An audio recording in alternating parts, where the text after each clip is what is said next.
Hello साथीहरू, नरिवलको मिठाई मनपर्ने को हुनुहुन्छ? मलाई त एकदमै मनपर्छ। ल आज बनाएर खाऊँ है त। त्यसको लागि मैले एउटा नरिवल लिएँ। नरिवलको माथिको बोक्रा तासेर फालेर त्यसपछि यसलाई सानो सानो टुक्रा बनाएर मिक्सरमा राखेर मैले पिसेर यसको धुलो तयार गरेको थिएँ। यसको धुलो किन्न पनि पाउँछ, अझै छिटो हुन्छ छ भने चाहिँ हजुरहरुसँग। अनि किन्न पाइपर्छ भने चाहिँ किनेर बनाउँदा पनि हुन्छ।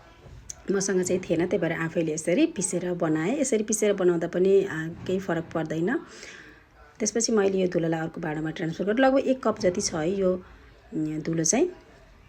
त्यसपछि मैले 1.5 चम्चा जति धुलोलाई चाहिँ साइडमा राखेँ।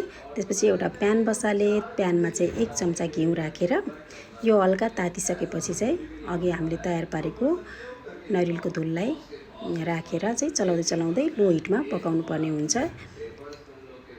एकैछिन लगभग 2 मिनट जति पकाइसकेपछि चाहिँ हामीले यसमा 1 कप दुध लिने र थोरै थोरै राख्दै चलाउँदै पकाउँदै गर्नुपर्ने हुन्छ।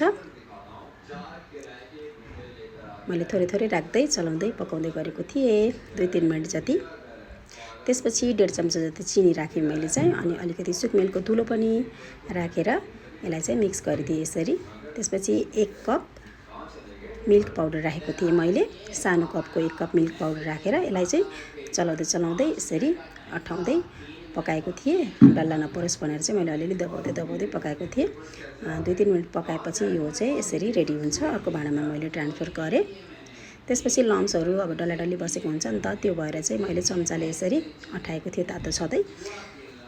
अनि हल्का सेलाइसकेपछि चाहिँ हातमा घिउ लगाएर मैले चाहिँ यसको डल्लो बनाउन सुरु गरेँ। यसरी डल्लो तयार गरेँ मैले।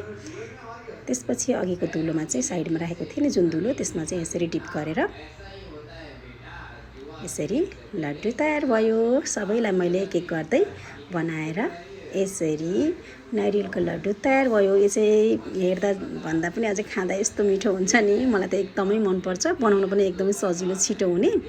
हेर्नुस् त, हेर्दै खाऊ लाग्ने भएको छ। हजुरहरू पनि बनाएर खानु होला।